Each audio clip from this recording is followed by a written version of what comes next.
and welcome to Let's Get Some Answers with me, your host, Dan Wettstein. This week, I have my guest. Let me get this right. Football talk with Bo. That is Bo. How are we doing, my guy? Doing good. Thanks for having me on, man. Always a pleasure. I appreciate you coming on with us today. As always, we are here to get answers for your burning questions. Today, we are going to specify into NFL free agency because that's just what everybody is talking about right now. Nobody cares about basketball and hockey is going on.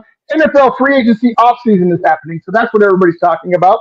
Let's go ahead and jump in and just to give a little bit of a background here. Bo is a Seattle guy. He is a Seahawks fan, former pro or semi-pro and pro football player for the Arena League and the AIFA. Did I get that right? Yep, that's right. Yep. Perfect. All right. So he has a plethora of football knowledge. We can talk about all sports, but we're going to start off and focus on, I'm sure, what everybody in Broncos country and Seahawks country want to talk about, and that is the Russ trade a year later. How did you view this trade a year ago as a Seahawks fan? So, I mean, the thing that's funny about it is he wanted to force his way out the year prior.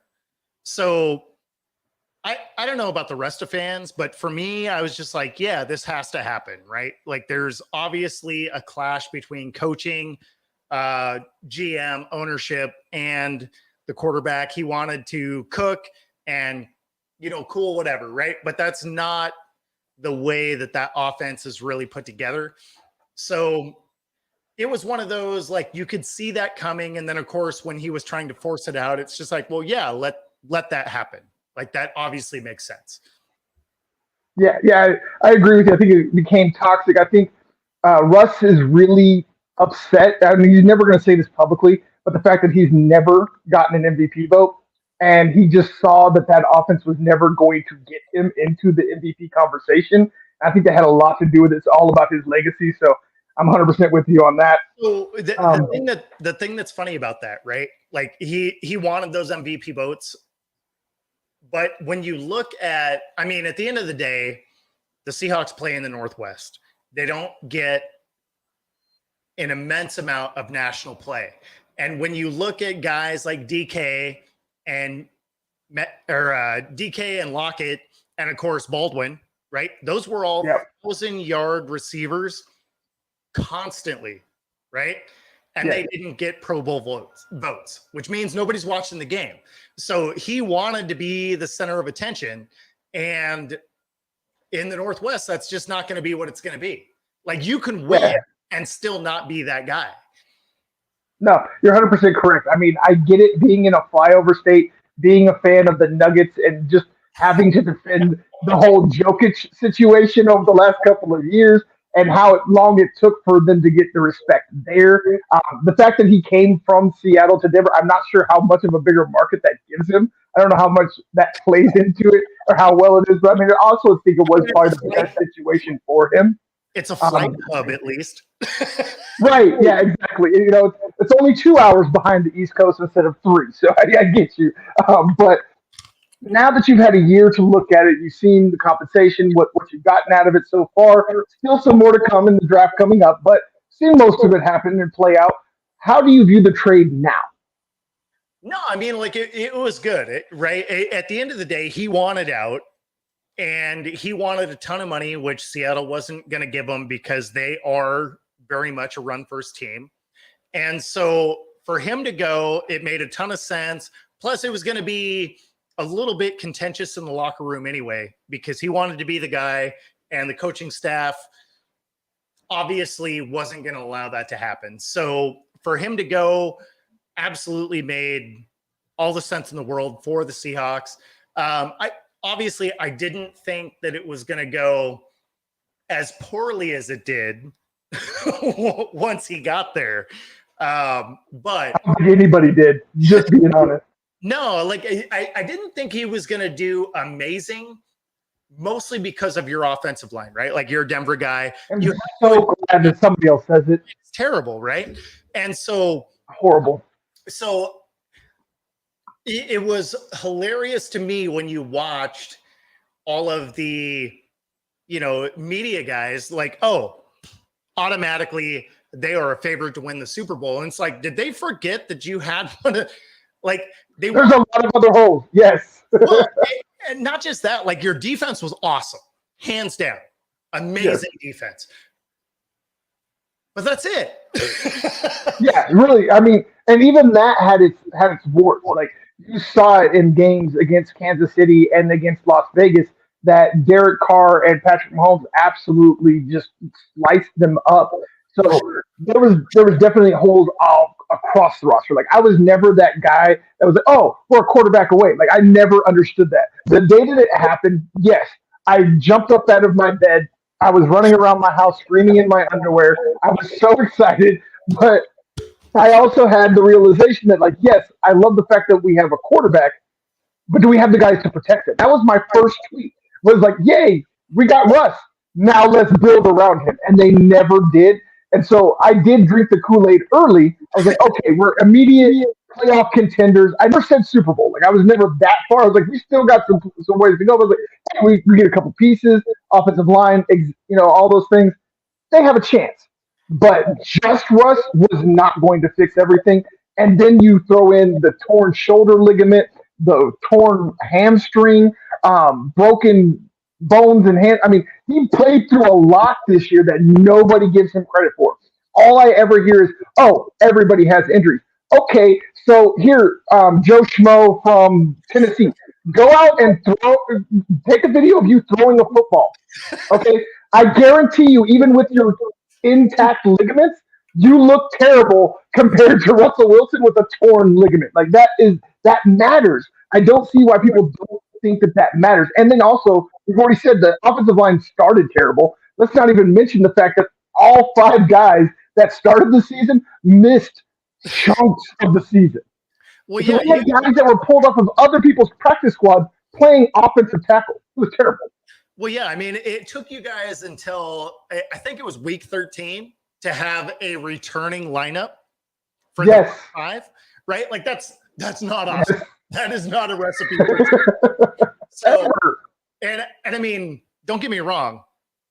As a Seattle fan, it was awesome because at the end of the day, like, oh, cool, we're gonna have an awesome draft pick because everything that could go wrong was.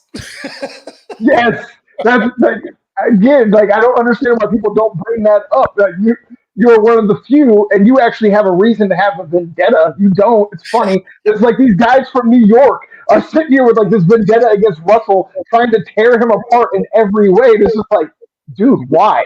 Like literally everything that could go wrong went wrong. It was a terrible season. It's like Sean Payton, George Payton said after the season, like after that kind of a season, everybody's hands are dirty, not just the quarterbacks. Oh, 100%. Everybody's is. And then also you juxtapose that with the fact that Geno went out there and did his thing, got a Pro Bowl on, got paid. So yeah, he absolutely balled out. So here's where Russ hate began, and in Seattle, it's not the first time it's happened, right? So where it happened originally was with Alex Rodriguez. Excuse me. So with A-Rod, he did the exact same thing Russ did. He's like, hey, I want to be in Seattle. I'm a Seattle guy, whatever, right? And then he forced his way out for maximum dollars, which is why the Seattle fan base was like, yeah, kick rocks, man, because you've literally spent the last year saying, I want to be here. This is my fan base and whatever. And then you literally force your way out. And then 13 seconds later, you're like, I want to be in Denver forever. So, so naturally, you are going to get some hate and you earn that. Now, if you just own it, it's cool. But if you keep trying to be like, oh, no, that's not what I meant. It's like, no, just own the fact that you wanted to chase some dollars, but you wanted to go somewhere else. Like, it's fine. Nobody actually cares, right? Like every fan base is a fan of their team, not necessarily any given player. So just own the fact that you wanted max dollars and you wanted to go somewhere else. And everybody would be like, yeah, okay. I mean, fair enough, right? Because like at the end of the day, you work where you work because you make whatever you do. And if your competitor was like, hey, I'm going to give you 40% more than you make right now. You're gonna be like, cool, deuces, yo. Like, right? Hey, nobody's gonna hate on you, but be upfront about it. Be like, hey, I am interested in the money. I already won a ring, right? Like my legacy is mostly set. Like I'm gonna be a Hall of Famer. I got a ring. I went to 2, whatever. Like nobody's gonna hate on you for that. Just be upfront about it, and people will be like, oh, okay, you know what? Like I get that. But if you're like, no, I am this homer. I'm gonna take a discount, except I'm not. And like then all of a sudden you just kind of look like an asshole. And so that's a problem. yeah, and I believe that those are all completely viable arguments that you can have against them. Plenty of hate that you can have from that and on the field. My biggest problem with the Russ hate was when it seemed weirdly, oddly personal. Like they're tearing this man down and ripping him apart because he's corny, but yet Tom Brady leaves his family and he's the ultimate football player. Like like he's the ultimate like dad and husband, it seems, and seems like a great guy. He had a bad season, but yet everybody wanted to attack him personally. Like there's so much you could have went off of the poor play on the field, the bad slogans, whatever. But why do people get so weird with it? Why are they talking about like they're body shaming him? They're talking about maybe he should essentially he should divorce Sierra. Like I heard that once. I'm like, what? Like, what is going on? So that stuff's crazy to me, right? Like those things make no sense. So some of the body shaming, if from the outside, I get why that'd be weird. From the Seattle fan base, it does make a little bit of sense. But in Russ's defense, he was getting hammered, right? Like that offensive line was terrible. And some of it was because he did get top money. And so they couldn't pay guys. But at the same time, from a purely analytics standpoint, right? When you're watching the game, he packed on weight so that he could take those hits. The problem is he was no longer elusive. He still had really good straight line speed, which you guys saw this last year. If he was able to run straight, he was fine. If he had to be elusive, he was dropped on the carpet all year. And which is why he had 55 sacks, right? He didn't have that elusiveness that he did in years past. And that is primarily because he did pack on weight to be able to take those hits. And now it's like, okay, well, that's cool, but you can't switch directions when you're 25 pounds heavier. You just can't. Yeah, you just can't. Exactly. No, you're 100% correct. Yeah, the body doesn't work that way. Your ligaments can only handle so much pressure before they snap, which absolutely shoulder ligament, hamstring, that just happens. So yeah, you push your body to a limit. Eventually, it's not. I mean, it happened with Von Miller. I mean, that's what happened when he tore his ACL. He went and he packed on like 60 pounds in the offseason. He came to a training camp at like 280 pounds. The man had never been over 240 in his life.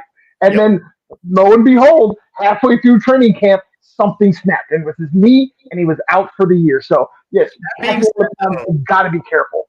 That being said, those couple of hits before he broke it were no joke. He was scary. It was to hear the things that came out of Dove Valley when he showed up like that, because he was so jacked, and it was when he first shaved his head, so he's out there looking like the real Devo, just absolutely jacked, bald head with a it was insane. I can only imagine how terrified those poor offensive tackles were trying to get that man. If he could have been durable at that weight, good God. Oh man, we're talking like he's probably pushing for the records that were set by like Reggie Bush and Bruce Smith and that. Like, yeah, we're talking 200 sacks. If he's able to stay at 280 with that speed and that get off, like I swear that at least half of the I just completely lost offsides penalties that man has is simply because he was so fast off the line. There's so many times you can go back and look that he was not offsides but got called for it simply because he was that fast. It's insane. True. But he was so fast that how many, false starts were because he could break the ball so fast. So, I mean, like, yeah, okay, he's out there and he might get a few flags, but those false starts were because he could break off the ball immediately. And if he could have consistently done it at the weight that he became, good God. Like, he was hurting people.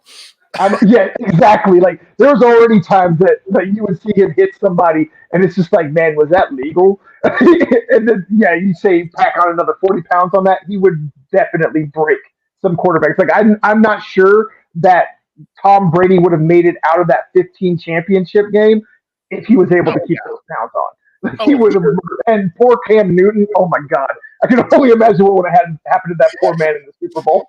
Well, that's like, imagine if Cam Chancellor was able to keep his speed but add 20, 30 pounds. Exactly. Like, the way he came in and just absolutely flattened people. Like, man. Yes, I love Cam. Cam was probably my favorite player on the Legion of Boom. Like, the way that man played it reminded me of Steve Atwater. Steve Atwater is my favorite football player, not just safety, but football player ever. Like, there's just the way that man played, the Nigerian Nightmare ending that, all of the things that the smiling assassin, one of the greatest nicknames ever in sports. Like, and Cam is the closest that you could have gotten to Steve Atwater in modern day football. Like, Atwater would never have made it in the NFL, not because he's not that good, but because he would never have any money. He would do nothing but pay fines with the way that he played. 100%. Yeah. But on the side, he would pay like 2 fines a game, and then no one would come near him because they're like, no, that dude's going to just murder me. So just tap out now, call it a day. Him and Dennis Smith, I believe, are the most underrated safety tandem in the history of the NFL. Those two guys, there was nobody coming over the middle when the Orange Crush was coming to town. Nobody. I don't care who you were. You weren't doing it. But we've really focused enough on the Broncos. I want to get talking about your Seahawks and get some answers there for Seahawks fans that might be watching. Let's go ahead and look at the free agency. Hasn't been much, I will admit, but they have made a couple signings. They re-signed Geno. They got Draymond Jones from here in Denver. Great get for you guys. I love him. I'm sad to see him go, but I'm happy we were able to replace him with Zach Allen. But are they enough, or do you see more coming? No, so historically, the Seahawks, and it's not just with Pete and John, right? Like, just historically through the years. And of course, I'm older, right? That's why this gray shit is here. You and me both, brother. So, like, I've been a fan since I was a kid in the 80s. So I've seen some bad years, but at the end of the day, they have never done a ton in free agency. It's not where they spend their time, right? They spend their efforts in the draft. So the fact that they actually got a DN, D tackle, depending on, what it is you want to call him. He plays both. And in a 3-4, he's going to be a D end because literally everyone but the nose is a D end. So, he's actually a good fit, especially when you look at how bad that D line was this last season, right? So the offense overall was pretty solid. Interior O-line, not amazing, but the D line was not good. And the linebacking core wasn't good because it was really designed for Jamal Adams in mind. And he went out in the first game and they didn't really adjust anything. So any kind of running game or slot receiver slant route was wide open because none of the guys that were in those positions were athletic enough to make those differences up. So, I mean, at the end of the day, picking up a guy like that is a huge benefit, especially because if you looked at the guys that were released and traded early, they actually didn't even have a D line going into free agency Monday. Like when the tampering began, they didn't have a defensive line. There wasn't a person on it. That's crazy. That's what I thought was crazy when I saw them release Shelby Harris. I'm like, wow, and this is something I talked about with my boy yesterday on my Breaking Broncos podcast. Was he really kind of disappeared? Was he really that bad, or was he kind of misused in that type of a defense? So I personally, I'm not a fan of the 3-4, right? Especially because of the way they're lining it up. So I am a fan of the 4-3. Now I was a corner, right? And so I like a 4-3. I like four guys up front. They help stifle the run. You got three linebackers. So depending on the coverage, they can cover the middle of the field or the flat or whatever. And of course, as a corner, you make up the difference, right? But if you're running a 3-4, you need an extraordinary athletic linebacking core. And when it's designed around a guy who isn't a linebacker, he's actually a free safety, to be an outside linebacker, and then he gets hurt game one, that doesn't inspire confidence, right? Like if you know how plays are designed, that doesn't make you feel good. Right. No, 100% on that. So that whole defense, it was really that bad. I really did not see. I obviously didn't really watch much of the Seahawks after the first game because y'all kind of made me mad. But anyways, y'all still have $15 million in cap space. What is a viable move you want to see? So, I mean, at this point, honestly, based on the number of draft picks that they have and based on the depth of defensive line and defensive end in this draft, there's really no need. And this actually works out for the Seahawks because they historically, again, don't do anything in free agency that's noteworthy.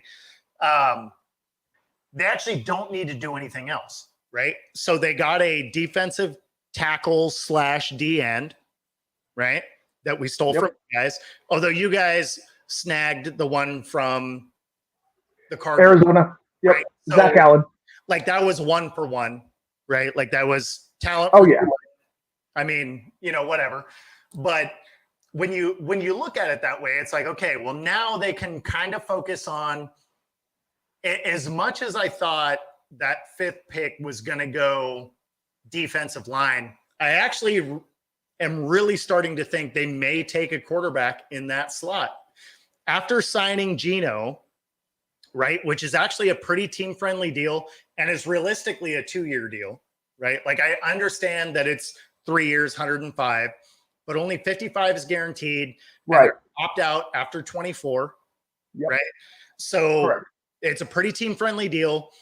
And if they were to pick up, especially because you guys snagged a defensive player from Arizona, so they may not trade back. They may go get Will Anderson to fill the fact that you guys grabbed a guy and JJ Watt quit, right? He retires.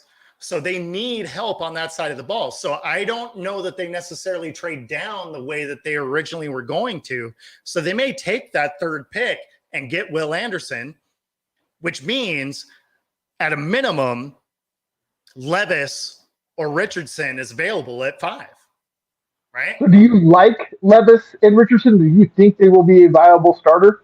So immediately, no. So everybody after Young and why am I mind blanking? Bryce Young and Stroud. There we go. Stroud. There you go. Yep. So those two guys are ready to play-ish, right? Like they can effectively take a start. It's not going to be awesome, but they can take a start. Beyond that, the next 8 guys are not ready to start. They are ready to sit behind a guy. And so if I'm not a huge fan of Levis, but if for whatever reason the Colts take Levis and AR falls to 5, right? Mm-hmm. That would actually be a good fit for the Seahawks because he has the size and the athleticism of a Cam Newton, right? He's Agreed. A super athletic guy. Oh, stupid. But his passing percentage, throwing ability isn't amazing, right? Like it needless to say, it leaves something to be desired. But his intangibles on the athleticism is amazing. So yeah, it's insane. No, exactly. And so if you could get him to sit behind a guy like Geno Smith for a year or even maybe 2 with a clipboard and play, closeouts in games and, second string through practice and whatever to refine some of that passing ability. Then when the, opt out on Geno's contract, or maybe he even plays all 3 years. Say he plays all 3 years. Awesome, right? Because you got a 5-year setup on a first string or a first round quarterback. First round pick, yeah. So say Geno plays all 3 years, right? Mm-hmm. So he gets 3 years with a clipboard behind a consummate professional who played behind Hall of Famers since he left New York. I mean, I don't know if you could have asked for a better situation for a guy like that. Now, if he had to go out and start week 1, I think he'd fail. Honestly, I think he'd fail. Yeah. I'm 100% with you.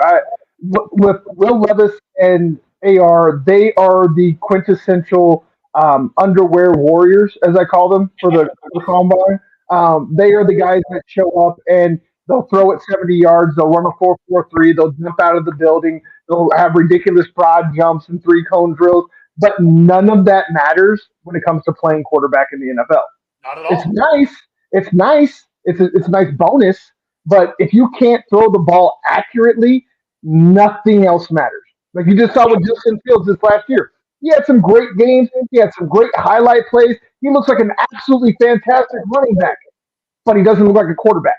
And that's what I feel AR is, just a slightly upgraded version of Justin Fields. If you put the right pieces around him and things like that, he might. I would like to see him get developed. I've been a proponent that the NFL has destroyed more quarterbacks than they have developed. So it would be nice to see it. I don't see the quarterback in him. No, and that's the thing with Justin Fields for me, right? Is that this next year is going to be the biggest, like, this guy can play or he can't, right? Obviously, I agree. Obviously, he can run. Like, dude can run. But this coming year, so they traded back. They got draft picks. They've made some smart moves in free agency. They are getting him weapons. They're getting him protection. So if he doesn't ball out this next season, it's not system. It's not lack of guys. It's he's not the guy. And unfortunately, then you gave up the number 1 overall pick where you could have gotten another, somebody else. Now, I don't think that I'm not as high on a Bryce Young as everyone else because he's not a big dude. I don't really care about that so much, but he's not like a small dude that's super athletic, mobile guy. Right. Like he's just undersized. So now he's Drew Brees. So unless he is a stud like Drew Brees, that's not going to work. I 100% agree. Yeah. You're going to have to protect him in the way that the Saints protected New Orleans. I think the most underrated storyline of Sean Payton's tenure of being the head coach there is how much emphasis he put on that offensive line. And we're seeing it here in Denver in their first offseason. The first 2 signings, offensive tackle, offensive guard. And especially the number 1 thing that Sean Payton puts emphasis on is the interior line. Because what is the quickest way to a quarterback? Right down the middle, right over the center, right over one of the guards. That is the quickest way that you can get to him. It's the way that people found out was the way to destroy Tom Brady. It's the way that Denver had the most success against him. They had constant interior pressure. Malik Jackson, Derek Wolfe, Draymond Jones. I mean, the list goes on with them. It's why they had so much success against Tom Brady. It wasn't because they were always the better team. It was because they always had the better guys in the middle. And the trenches is where it is all one. I'm a proponent of this. I am a lifelong offensive, defensive line guy. I know you were out there on the skill position getting all the fame. I was that dirty guy in the middle, getting his eyes poked, getting poked and prodded in the dog piles, all those things. So I know how important those positions are. And it's a fresh air in Denver, and it really should be everywhere. And if you honestly look and you follow around the league, and you look at the interior defensive and offensive linemen for each team, you can pretty much tell who's going to be what just by that. No, I 100% agree. I mean, again, right? Like I was on the edge, right? I was the one out there deflecting a pass or intercepting or whatever, right? Yeah. But at the end of the day, the receiver knows where they're going, right? Yes. So perfect defense, if your line doesn't get home, doesn't mean anything because you're going to be a half a step behind no matter what because they know where you're going, know where they're going. Yes. You don't, right? So you need your guys up front to do their job for you to, excel at what you do. Now, Yes. speed obviously helps. But again, if they aren't getting home and all of a sudden they have 5-6 seconds, I don't care how fast you are and how able you are to cut, they're going to catch the ball because you can't chase them all day. Yes. 100%. I think that's been like another underrated storyline with Patrick Mahomes. It's like the reason he's so successful is because the man can run around for 5 to 6 seconds.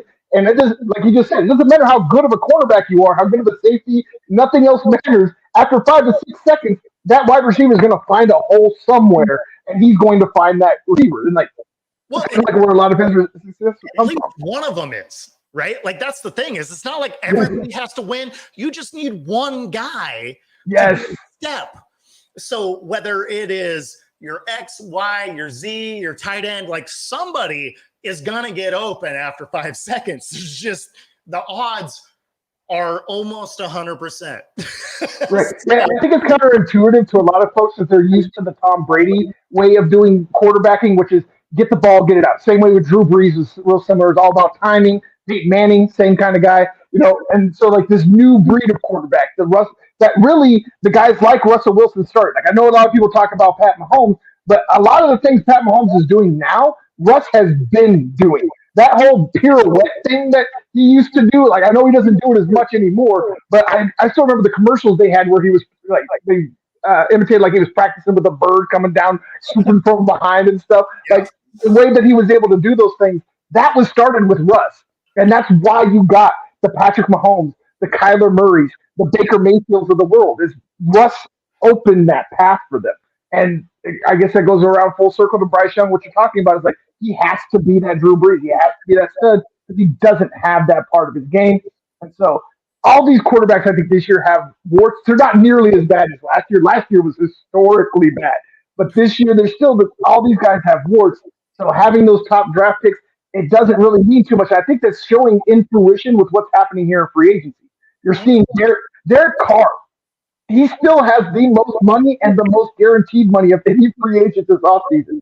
Who would have thought that going into the season? You got Geno Smith got paid. You had Jimmy G's now paid over in Las Vegas. Like all these veteran quarterbacks that normally would have just sat there and waited until after the draft. Back in the day that, say, just maybe even like 3-4 years ago, they would have sat there until after the draft. People would have saw, well, who fell where, who ended up where, and then those guys would fill the holes. Again, this year, just like last year, it was more about free agency and trades to get quarterbacks than worrying about getting draft capital or getting to the top of the draft to make sure you got your guy. Like, yes, we had a team trade up to the first pick, but I think that was probably the lightest load I have ever seen given up for the first overall pick ever. Like I've never seen that light of a load. 2 firsts, 2 twos. So what do you think? What do you think of that one? Because that one actually was a little bit bizarre to me because they don't have the rest of the team for that number 1 pick to be the guy. Like, yeah. So I mean, don't get me wrong. I have no problem, shedding picks and going to get number 1. Obviously, it's a little bit of a concern if you're a Panthers fan, being as your head coach and your owner aren't homed in on the same guy. So that's but just even if we just throw that aside, which is a huge thing, but say that's not an issue. It's not like they were a quarterback away to win. Like they had a ton of help all over the roster. So that one was very weird to me. Like I thought maybe the Colts would make that trade, just jump up a few spots, get there. Yeah, they're much closer. Yeah. Right? Like they have a pretty solid defense. They got some pieces in place. Do they have to fix some things? Of course. But they were at least close enough that might make sense. But for the Panthers to go do it, you're just like, well, what are you doing? Like, you guys are literally 53 guys away from winning. You're not. That's not an exaggeration either. Because I mean, they gave up their best player in the trade. Like DJ Moore's now gone. Like, what do you have at this point? Like, I don't even think Sam Darnold's under contract. So you can't even say like you have a former number one overall pick. So Darnold was actually signed. Oh, that's right. They did. He was signed to the Niners. The Niners, yeah. That apparently is the fix for Jimmy G, which is another head scratcher. Hilarious to me, because as much whether you love Jimmy G or you don't, you cannot on any plane of existence tell me that Darnold is better than Jimmy G. Yeah, I think that move was more about we don't want a guy that can compete with Trey. Like, we already got Brock. That's enough of one that they're going to have to deal with, even though he's going to be on the shelf. That's their guy. If you look at their depth chart, Brock is their guy. Like, that's their guy they're rallying behind. They're actually expecting Lance to be the backup. But when you look at it, that's news to me. I had no idea. Trey, I love Trey. I thought he was going to be the next Russ, but go ahead. I'm listening. Yeah. So when you look at the depth chart, so Lance appears to be less favored than Brock, right? And then the problem is Lance can't stay healthy, right? Like he's played 4 games in 3 years, right? Is that right? Right. Something like that. I think something like that. Yeah, it's pretty close. Like it's terrible. It's terrible. Yeah. So then you look at Brock, which again, he balled out. Dude played awesome.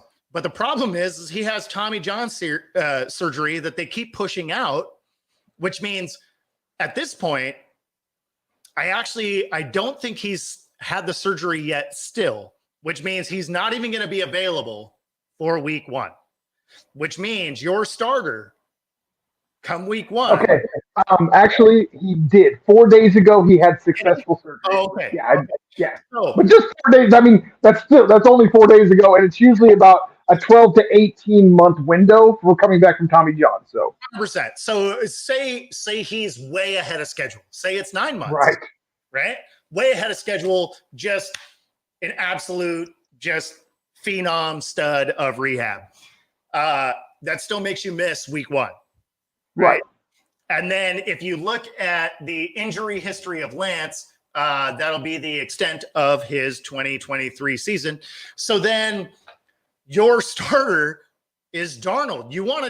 You're trying to tell me that Darnold, in all of his awesomeness, the man that sees ghosts, right, is somehow better than a dude with a 70% win ratio that if you look at his stats with San Francisco, he put up 13,000 plus yards, has a 2-to-1 touchdown to interception ratio. You're telling me that Darnold is better than that somehow. Like, again, at the end of the day, I am not a Jimmy G fan per se, but I'm telling you that is super dumb. I will agree that if that's the thought process that Darnold is greater than Jimmy, then definitely stupid. Now, if it's what I believe, I know I could be wrong, but I believe that it's just simply he's a guy that cannot compete with their other 2 guys. Like, they already got enough of a problem that when these 2 guys get healthy, that you're going to have a fan base that wants Brock, but you have a front office that wants Trey, because that's the guy they gave up all the assets for, all the first round picks and all of that to get him. So that's where you're going to have that dichotomy. It's a lot like what happened over the last few years with Drew Lock and Paxton Lynch, where the front office wanted this guy, fan base wanted that guy, and it never ends up working out well. I forget who it was. The coach said if you got more than one quarterback, you got none. I honestly, truly believe that. And I agree with that. I agree with that 100%, right? Except they are set up to win now. Yes. Right? Like they have great defense. They have receivers. They have a tight end. They got a running back now. Like they have the items to win today. So, like you said, if you have multiple quarterbacks, you don't have one. But since you have an offensive line that likes to get people murdered, mostly your quarterbacks and your running backs, you better have 3 dudes that can play the game. And I'm not convinced that Sam Darnold can. I am convinced that he can't. Like, I don't need to see anymore. When you have a quarterback that sits on the sidelines and says, "I see ghosts," it's over. If you are that terrified to be in a pocket, you don't belong in a pocket. Period. Like, that was enough for me. I don't know why. I understand he's number 1 overall pick. He has tantalizing talent. You know, he's very mobile. He's got a great arm. But again, underwear warrior. None of that matters if you can't throw the ball accurately, and he can't. He is a long line of USC quarterbacks that were absolutely garbage. Oh man, USC people are going to want to murder you. I say it all the time, dude. I've gotten death threats. I don't worry about it. But to that exact point, it's like, okay, well, when you look at the rest of your free agency list, like, why didn't you go get a Watson or a Mariota or a Baker or any of these dudes that are just so much better than Darnold? Right. I mean, if you're looking for a third, your third string guy that realistically is probably going to have to start, right, based on history, right. You want a dude that can come in and even if you win Gardner Minshew, like that dude can win games. Like he's your modern day, Fitzpatrick, right? Yeah. Like, he's the guy, the bridge dude that's going to play on bad teams. But he's going to come out. He's going to be entertaining. So at a minimum, he's going to put fans in the stands, and he can still win a game. And really, you're going to go get Darnold that nobody likes? I mean, you actually would have been better off to go get Carson Wentz. He's a better. At least he's got potential. Like there's still some potential locked up in there somewhere. I mean, the guy was a potential MVP before he got hurt in their Super Bowl season. So his arm talent is no joke. Like the dude stupid. Sling the rock, right? I mean, the guy threw it in stiff winds in Montana or Wyoming, wherever he came from. Like, come on. But I mean, like, at the end of the day, like you don't have to care if the rest of your team likes him. He's the third string guy. He just has to go out and win a game. Right. No, I 100% agree. Rally your team around him. They can think he's a douche and still go play, right? Yeah. I don't get where people think that like 100% of the locker room has to love each other to win. Like, no. Like, yes, you want as much of it as possible. Yeah, exactly. It never happened. You got a bunch of guys from a bunch of different backgrounds, ethnicities, religions, creeds. I mean, everything. It's a true melting pot in a locker room. You're going to have disagreements. But as long as you can put those disagreements aside on Sunday, go out there and ball, nothing else matters. Chemistry is great. You got to have some chemistry. Like you can't hate each other every second of every day. But you don't have to be all lovey-dovey. It doesn't have to be kumbaya 24/7. That's not even entirely true. Like I literally won a national championship with a team that I don't know that I actually had a conversation with every single person on the team. Like they were on the team, and if I had to pick them out of a lineup today, I don't know if I could. Every single player. Like I don't know that I could. And so it's not that it's not like you can even go into it and be like, I have to like everybody or even have to tolerate everybody. Like honestly, unless you're on the same field, like the same end of the field at the same time, it actually probably doesn't even matter. Because like if you're on defense or if you're on offense and there's a guy that is a special teams guy or he's on the opposite side, right? Like he's a defense and your offense or your defense and he's offense, whatever, right? Doesn't matter. At the end of the day, you don't play together. So who cares? Like you literally have to be able to be cohesive with 11 dudes at any given time. It's just all about professionalism. Yeah, Yep. 100%. Yeah, I think I can go 100% with you on that. It's not so much about who everybody liking each other; it's about everybody being professional. I think it's a better way to put it, most definitely. Absolutely. Now it is So, helpful if you're on the same, like if you're on the same unit and you don't hate each other. right, That is helpful. like especially like offensive and defensive line. Those are really about being tight knit. Yeah, 100%. All the rest of the guys they can kind of get away with just being acquaintances. You don't have to be friends. And even your secondary, right? Like I was a corner. Your corners, your safeties, and your linebackers, you got to at least be kind of cool with each other because you got to be able to have some unspoken communication. So you got to have some continuity. Like you don't have to hang out. You don't have to love each other for any, Right. by any means. Just communicate. You also don't want to be in a situation where you're like, yeah, so like if this, 300-pound Samoan fullback goes and trucks my middle linebacker, whatever. Like that's probably not great. Right. Yeah. Yeah. You got to have that balance, most definitely. But with all that we've said already about free agency, who's been good, who's been bad, who is your day one winner and loser? I mean, the Bears are killing it. Like I actually, as much as people hate on the Bears, and me included, right? Because they've been dysfunctional for ever. Yes. Yes. What they've been able to do over the last, day and a half of free agency, what they were able to set up with giving away that first pick and the things they've already picked up, like they are making very smart moves. I would see them making a huge step forward this season.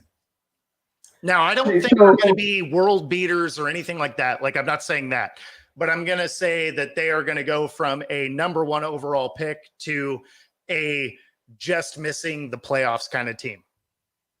Gotcha. So you're completely cool with them giving $72 million to an inside linebacker? No, I think that was just the biggest shock to me. I didn't see that coming. But they're not paying anyone else. Yeah, I guess. I mean, when you have that much, I guess you can overpay. But it's just to me, inside linebackers are kind of like the running backs of the defense. Like you can really kind of find a guy for a lot cheaper, and they did in the T.J. Edwards at 19. But I mean, that just seemed like so much of overreach for me. So yes, but every team does it. Right? Like the Seahawks did it for Jamal Adams. Like everybody has that one reach that you're just like, oh, wow. Like I probably wouldn't have done that because that seems dumb. But when you look at the pieces they're putting around them that they don't have to pay, that's the biggest thing, right? Is they're bringing guys in, they're not paying top dollar for, but that are good talents. And because there's so much, especially with the salary cap issues that so many teams have, there's way more free agents than there are in years past. So now you get to pick up these free agents that are kind of top guys for less than normal because their contracts came up at an unfortunate time.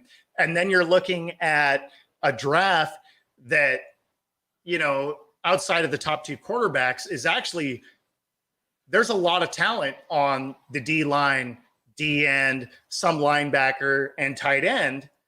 It's like, well, there's a lot of places where you can bring in talent that you don't necessarily have to pay a ton of money for. So if, say, in this draft where there's not amazing linebacker talent and you overreach for one, but you got draft picks where you can fill the other gaps, it's like, well, I mean, I kind of get it because when those new draft picks, their contracts come up, that linebacker's contract is also going to be up. So you can move on from there, pay the guys you have to, and fill the gaps where you need.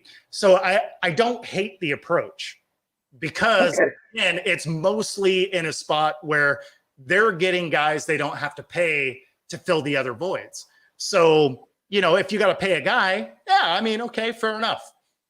Yeah, I can definitely get that thought process. And it's a good way to look at it. It's just, again, to me, I don't like paying running backs and I don't like paying inside linebackers. It just always seems to be a guy you can get for a lot cheaper to give you very similar production. I mean, yes, Tremaine Edmonds does some things that a lot of other linebackers can't do. He's a real sideline guy, Sure. speed, interceptions, but still, $72 million for an inside linebacker. I can't get with it, but I definitely get the thought process. I get where you're coming from. That's your winner. Who's your loser? I mean, the Cowboys, right? Because they didn't do anything. No, they did something. They traded for Stephon Gilmore today with the 7th rounder. Oh, did they? I missed that. Yeah, just like an hour ago. Like that's. I literally thought they didn't do anything today. Yeah, that was the only thing they've done. It's great. You know who the losers are? They're literally going to be this entire week. The losers are Green Bay and the Jets because Rodgers is holding them hostage and they can't do anything because both of them are technically holding his contract, right? Because the Jets have to concede the fact that they may be paying him, so they can't use any money, right? It'd be like your credit card holding a deposit. Yeah, you still have the money, but you can't use it. And then Green Bay, who wants him to go away, but they don't hold the cards. Rodgers does. So if he's like, you know what, I'm going to play in Green Bay, they have to let him. And so with that, he's actually just completely hosing two franchises at the same time. And so those are the two that are really losing because even though he's known, right, whether he's going to do whatever he's going to do early because they didn't make the playoffs. So it's not like this is a shock to him. He has been a free agent or, not a free agent, but he's had this decision since the wild card round. And here we are 2 weeks, beyond Super Bowl and everything. And we still don't have a decision from him. I mean, if he decides tomorrow, hey, you know what? I'm retired. He completely hosed both these franchises from being able to bring any free agents in, bring in quarterbacks. Like, imagine if he says tomorrow on Pat McAfee, because honestly, if it's going to get released, that's where it's going to be. I know. So say he comes out tomorrow and says, you know what? I'm done. Right? So cool. They gave $44 million to Alan Lazard. Yeah, right. And then the Jets are like, cool. Carr's gone. Jimmy G is gone. Like every top free agent is already gone. Even Winston back with the Saints. All of us are like, cool. We got Wilson, who was horrible. They don't even have Mike White to come and save the day anymore. He just went to the Dolphins. So they basically are just sitting there holding the bag. Honestly, they're not even holding the bag. It's literally like the flaming bag of shit on their doorstep. And there's nothing they can do about it. They're like, cool, we signed up for this. And then on the Green Bay side, they're like, awesome, we missed every top free agent. Because again, we have to expect that we have to spend $60 million for a guy that the last 3 years hasn't said whether or not he even loves football anymore. Right.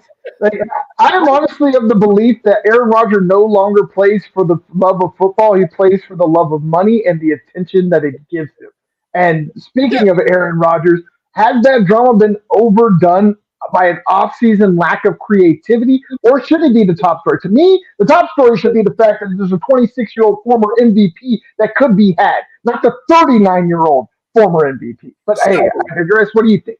So, I mean, on its face, I agree with you. And then when logistically, I don't. And so on its face, yes, Lamar should get paid. He should go to an awesome situation. Obviously, the Ravens aren't it. They've demonstrated the fact that they are not interested. And the fact that their team is built in a way that Huntley had success shows that they don't even necessarily need him. They played well with Lamar out of the mix for weeks.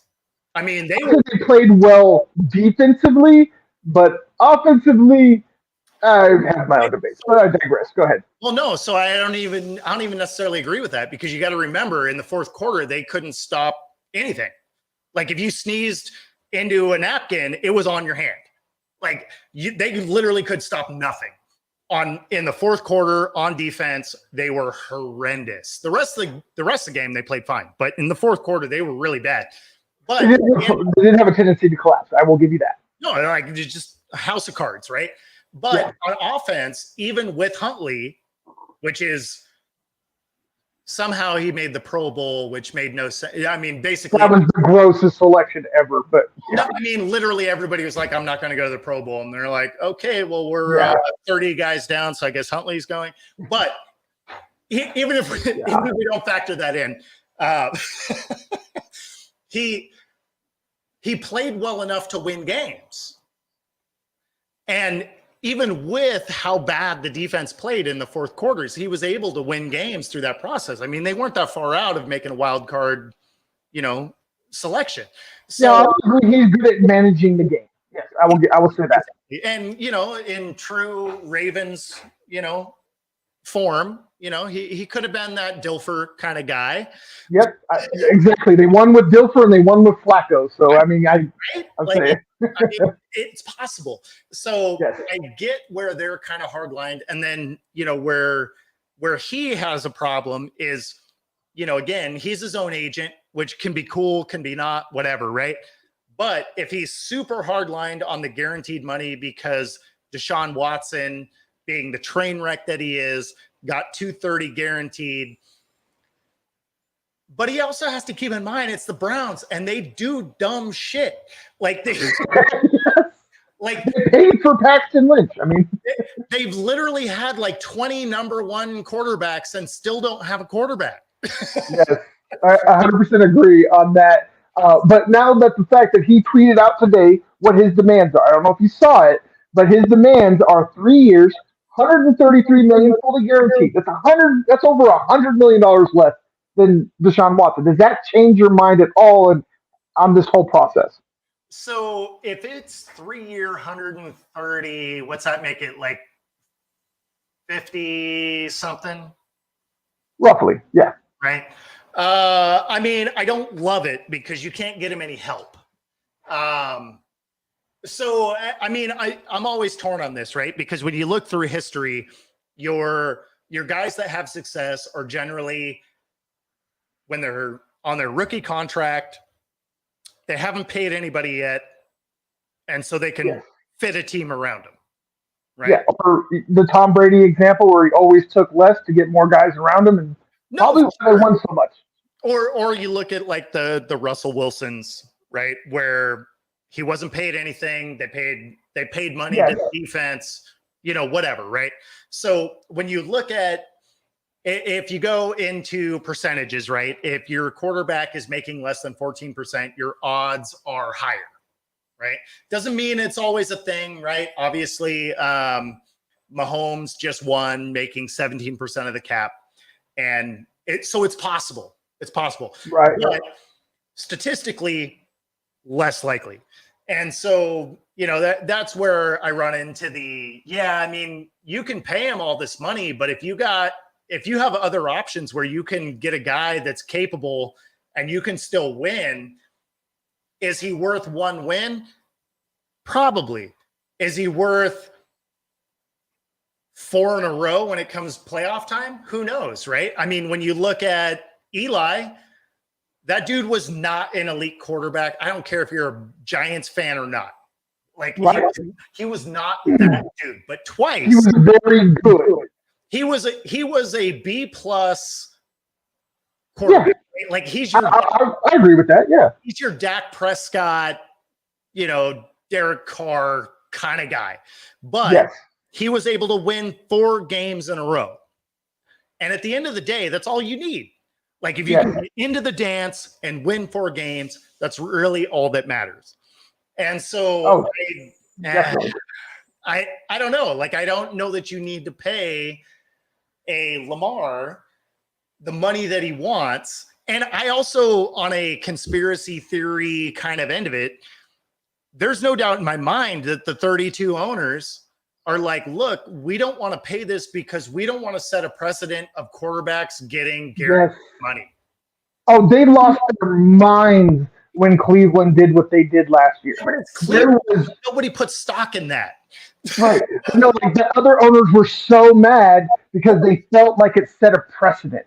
Because you already had Minnesota set the precedent with Kirk Cousins. Twice. Then, yeah, twice, where he arguably deserved it. Like you can talk about what he does in primetime all you want. I make my own jokes about him on primetime, but the So, man arguably deserves what he's gotten. He's been a very good quarterback. so But then you have statistically, Deshaun Watson. Yeah, you have Deshaun Watson who really hasn't earned what he got. So now you have the guys like Lamar that are like you said, they're just like, dude, I see this guy. He did nothing to earn this, and now I'm asking for 100 million less. I'm asking for over 100 million less, and you won't do anything with me because I don't have an agent. Like I do believe in the collusion on that. They don't want guaranteed contract. That has been a stickler of CBA negotiations since I can remember. That is always the players always want it. The owners never do. So I'm 100% with you on the collusion that none of them want to do it, and they're mad because they don't have a agent that they can use to manipulate him into believing, oh, this is the best that you're going to get.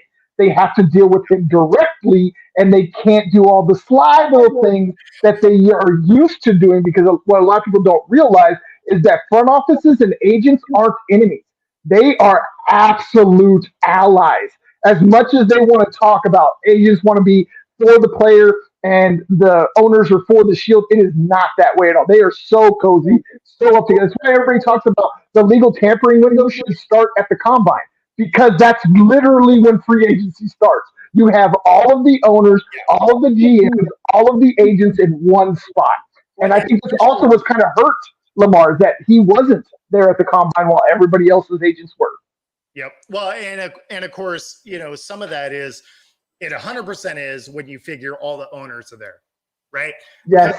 All the coaches, all the GMs, the key players, whatever, they can be there. But at the end of the day, it's those 32 owners. They'll hold all the cards. Like, let's be honest. 100%. And so if you are putting yourself in a way where your owner isn't happy and your GM isn't happy, and then you put them in a arena where, let's be honest, there's not a ton of outside influence in those situations. There's a lot of time for them to talk to each other really uninterrupted. I mean, if they are together and they're like, look, this guy really deserves this money, but we can't do this fundamentally. Just from a fiscal responsibility type of thing, we can't allow this to happen. Even if the Ravens were like, you know what, we want to do this, it'd be like, well, I mean, we can't. And it makes sense why we can't. And then you look at it as the guys that could use him can't afford him. And the guys that want him, he's not going to want to play for because their teams are horrendous, right? Like it's going to be the Texans and stuff like that that can afford him, which will literally put him on IR. And so all of a sudden, you look at a situation where it's like, yeah, we'll put this guarantee out there. And if somebody puts a number out there, we'll match it. But otherwise, no, you want too much.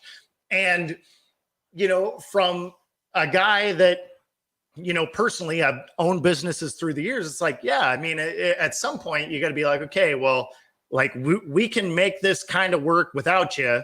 We'd love to have you here. But if this is the line you're going to take, it's like, that's more than we're willing to spend for what it is you bring to the table. Because although your athleticism is off the charts and your passing has become really good especially compared to where you walked into the league, it doesn't equate to us needing to dismantle our team to afford your contract. Yeah, I think there's a real balancing act there, but I'm with you on the tinfoil hat theory, the collusion. Before we get out of here, real quick, we are at over an hour. We've been a great show, man. I really appreciate it. Before we go, is there anything you'd like to plug? Anything you'd like to tell the people? Anything at all? Yeah, I mean, obviously, find me on Twitter, Football Talk with Bo. I like chatting with everybody all the time about football. Whether you're on YouTube here, you can find me on my channel at Football Talk, or you can find me obviously on Let's Talk Sports. Shout out to Dan. Always great to other Dan. He's not talking about me, he's talking about the other Dan. Both Dans. I do appreciate you having me on. I enjoy coming out and talking to football with everybody. So same here, man. Me on. Thanks for Dan for setting this up. But again, you can find me on my channel, Football Talk, or on Let's Talk Sports. And one of the things with Dan is he's always looking for new talent. So if you are a seasoned podcaster, or you are an aspiring podcaster on the sports end, contact Dan. Let's Talk Sports. He will get you set up. This group of people is awesome. It's absolutely worth your time. It really is. I will double down on that. And just real quick, down in the description are all of the Let's Talk Sports, both YouTube and Twitter links, as well as all of ours. Our Patreon as well, if y'all want to give us some love. But make sure you go over, give Bo some love over there with Football Talk, both at his YouTube and his Twitter. Anything else you'd like to let the people know before we go? No, absolutely. If you're tuning in right now and you're one of my guests and you haven't liked and subscribed, definitely do this. Send a comment. Let Dan know how he's doing. This was an awesome show. I enjoyed being here. So thanks for having me on, man. I truly appreciate it, man. I appreciate having you here. You're a wonderful guest. We'll probably have you again on here soon. So appreciate you. Always, like you said, Let's Talk Sports. Come join us. We're happy to have any of y'all. All the links down in the description one more time. Make sure you hit the like, the subscribe, both us and over there at Bo. We all appreciate it. It's free for you, but it's priceless for us. We appreciate everything that y'all do. Every one of you that is tuned in, hit that like button. Whether you do or not, we love you anyways.